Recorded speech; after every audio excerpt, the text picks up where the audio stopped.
Good evening. This is the last supplice.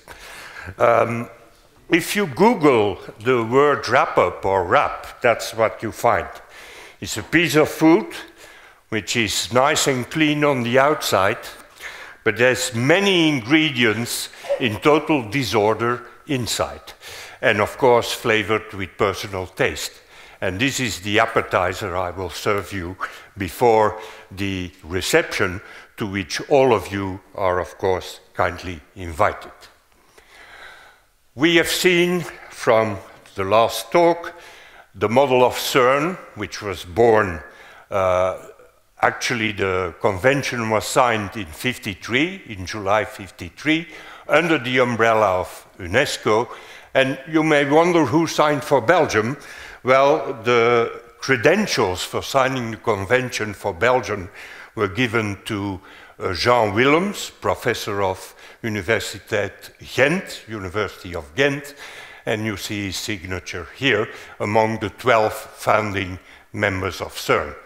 It was also not only to contribute to peace, that has been said several times, and to stop the brain drain of European scientists.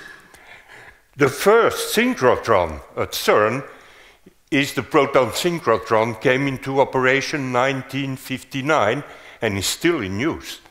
And it accelerates protons up to 25 GeV. Here is a picture of this accelerator. And in fact, it's important to know that the magnets for the PS were actually manufactured by ASEC in Belgium. This brings me to industrial return that also Jorgen has shown already, but you see that apart from the host states, Switzerland and France and Italy, which is very close, Belgium is really doing quite well if you make the average. This is from '96 to 2015. Belgian scientists at CERN, we have heard in January on the CERN staff we had 106 Belgian staff members, which is certainly on the 2,500 staff that CERN has in total, more than the 2.7% of contribution that Belgium pays as a membership. Also on the 12 departments of CERN, Belgium has 2 department heads. Information technology, Frédéric Hemmer, and industrial purchasing and technology transfer, Thierry Lagrange, and I'm very glad that both of them attended this day today. All the others, they are divided, but we have about 150 users from Belgium at CERN.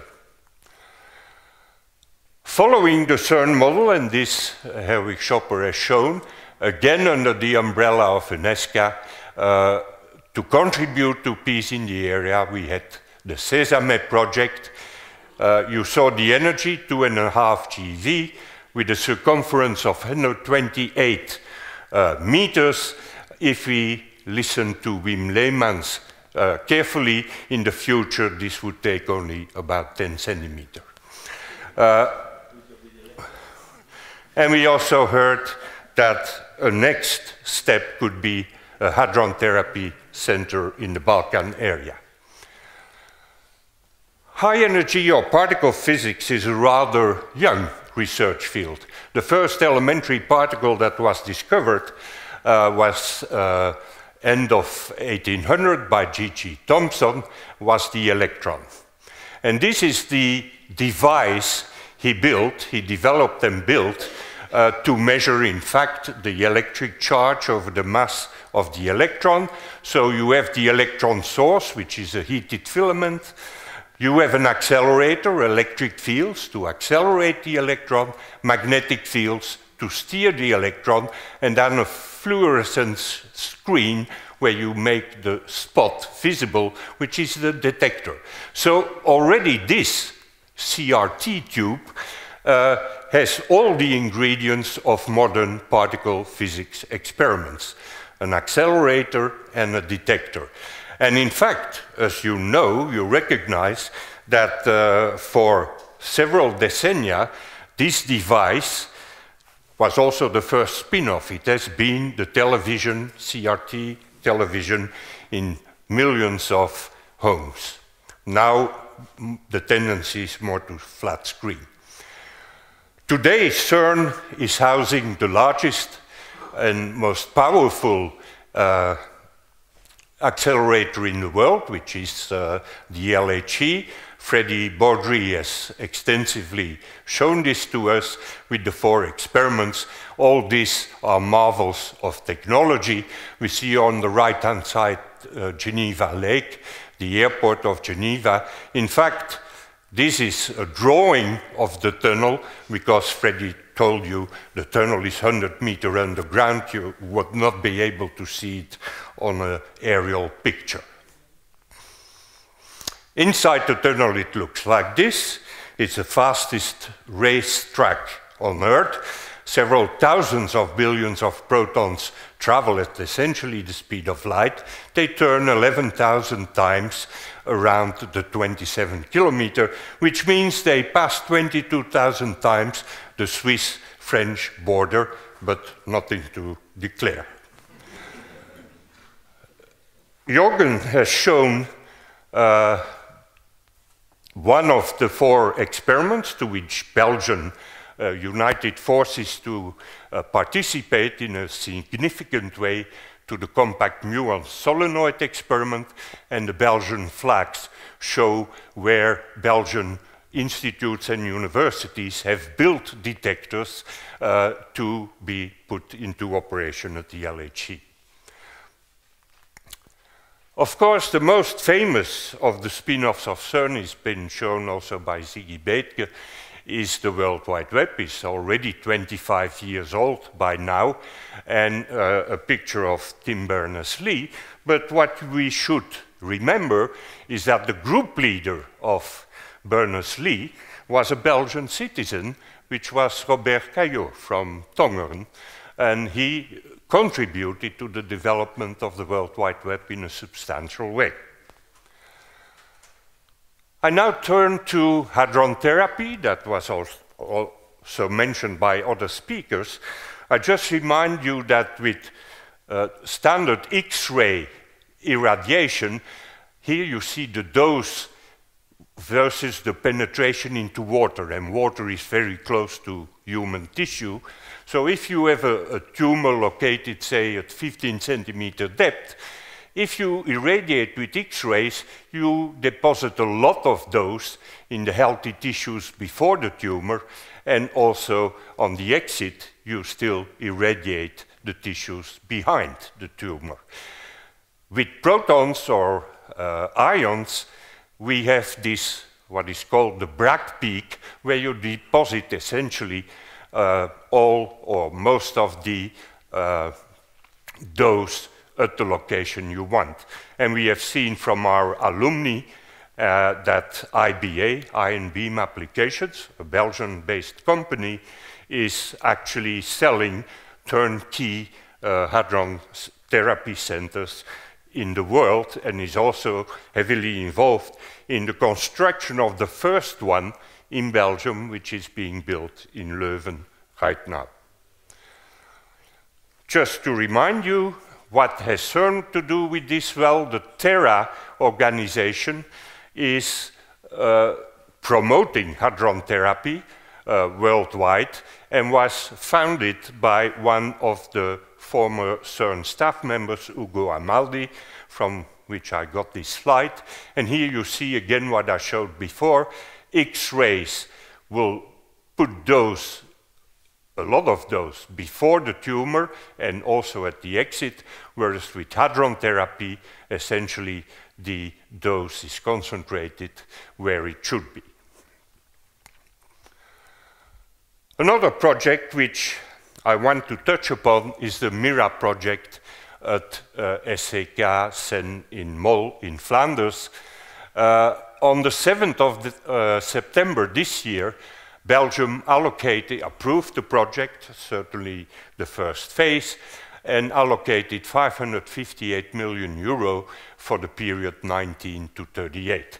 It is about the realization of a new research infrastructure in Belgium, which is called MIRA. Gerda has shown this already. It is the only Belgian project on the S3 roadmap. The idea actually emerged at CERN. It was called the energy amplifier at that time, was the idea to essentially transmute nuclear waste with long lifetimes to short-lived, lower mass. And so it's an accelerator-driven system which may be the start of a new era in nuclear power. Because the classical nuclear power plants that we know have two major drawbacks. One is that there is no on-off button. It is a chain reaction, and to control it, you need to moderate the flux of neutrons. If an accident happens, the chain reaction just runs away. And we saw that, unfortunately, happen in Chernobyl and Fukushima. The second thing is that, of course, the classical nuclear power plants produce nuclear waste, of which some of them have very long lifetimes, 100 years or several centuries. And if the idea of getting a transmutation to lower nuclear number and short lifetimes of the elements would be a great asset to get rid of our nuclear waste. And CERN is still performing the fundamental measurements in terms of neutron cross-sections, energies, to allow this transmutation of nuclear waste. This one was shown by Gerda, so it is an accelerator impinging on a target, a spallation neutron source, and the neutrons are fed into the fission reactor. The portfolio of MIRA is not just transmutation of nuclear waste, which is certainly a great asset, but the portfolio is quite wide, also in fundamental research, not only applications. Another thing which has been less touched upon, it has been touched upon with the Medipix chip. Flanders and CERN have a long existing intimate relationship around the development of silicon chips. The collaboration between CERN and IMEC, the Inter-University Microelectronica Center in Leuven and Ghent, is working since '84. They gave many experts from IMEC, and KUL ISAT is located at the Catholic University of Leuven, gave many seminars at CERN. First chips were even manufactured in MITEC, in Oudenaarde. Today they are mainly submitted via Invomec and Eurochip. And they are built into all the experiments at the LHC, ALICE, ATLAS, CMS, LHCb, and the Medipix also in a lot of medical applications. Today, it is fair to say there would be no results if we wouldn't have these microelectronics. So here we see a few pictures, the silicon sensors with the corresponding readout ASIC chips for the LHCb experiment, or the barrel with silicon sensors in the ATLAS experiment. I thought Jorgen would have shown a picture of the CMS silicon detector, which is the largest one in the world, even increasing in size these ones, but I didn't put the picture because I was sure Jorgen would show it.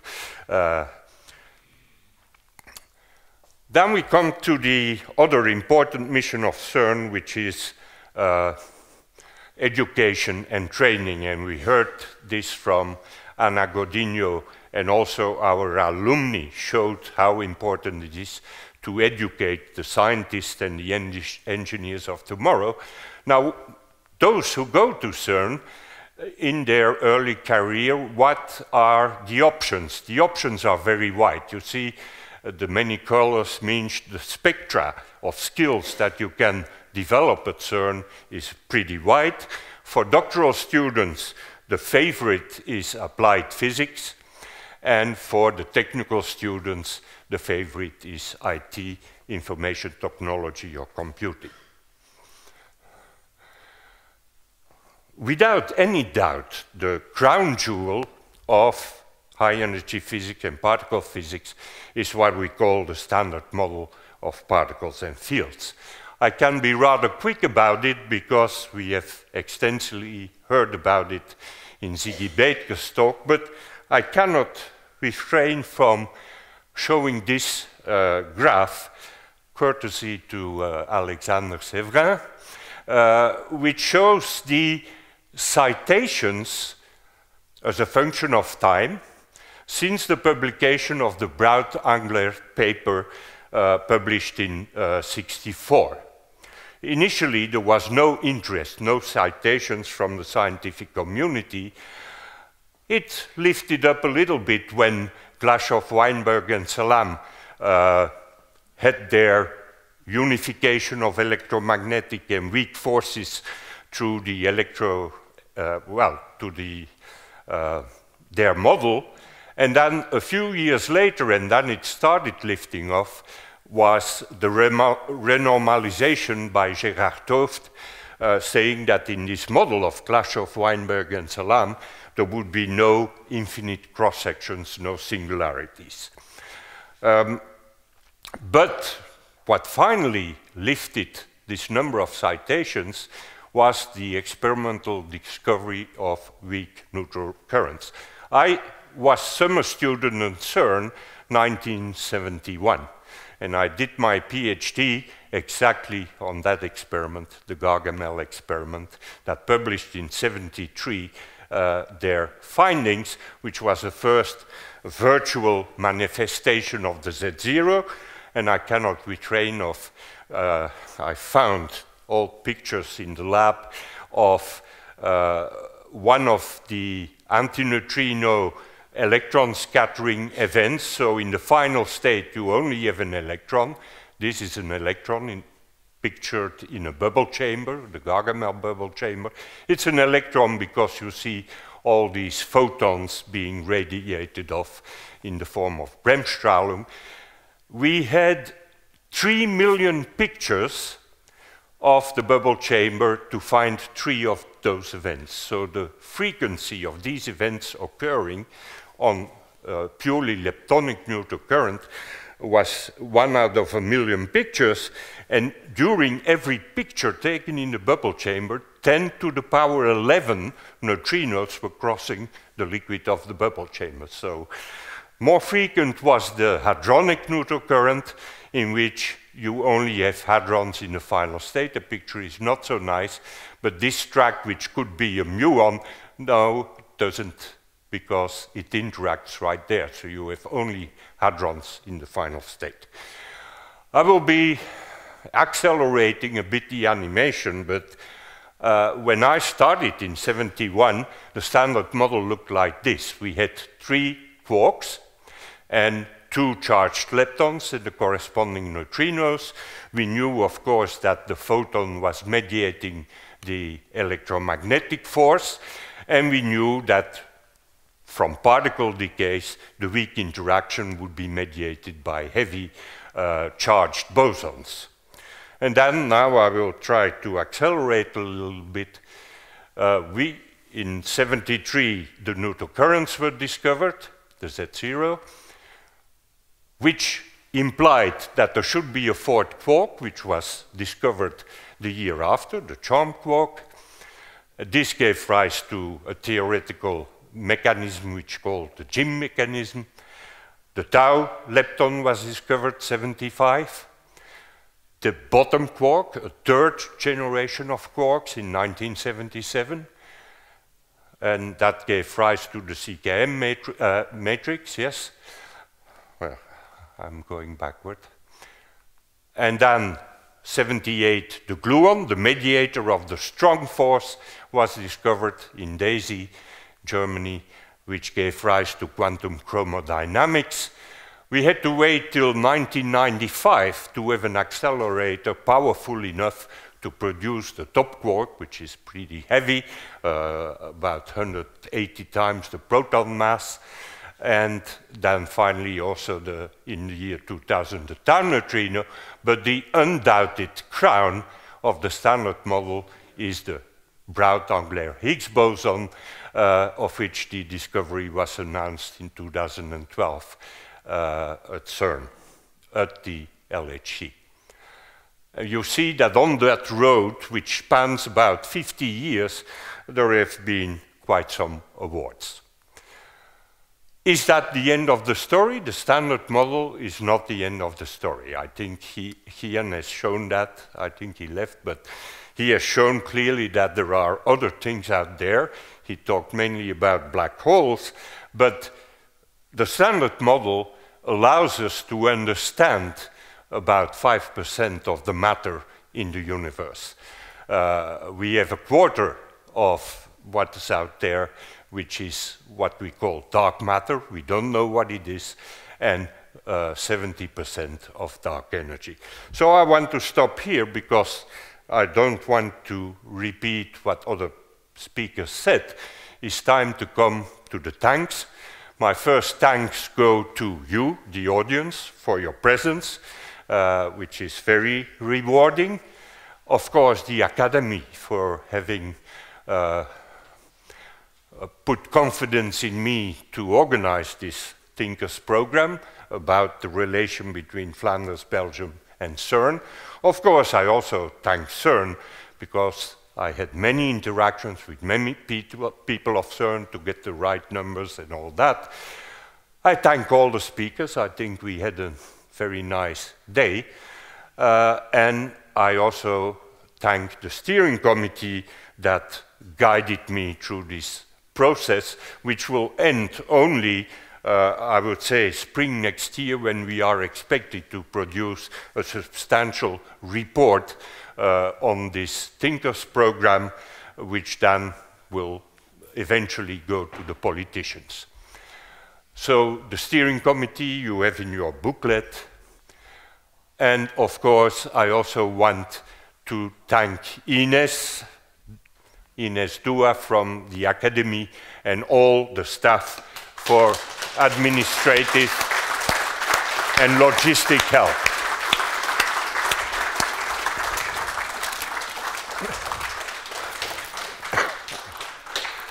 And no chocolates because she's Belgian, but some flowers. Thank you, Ines. Thanks a lot. My pleasure.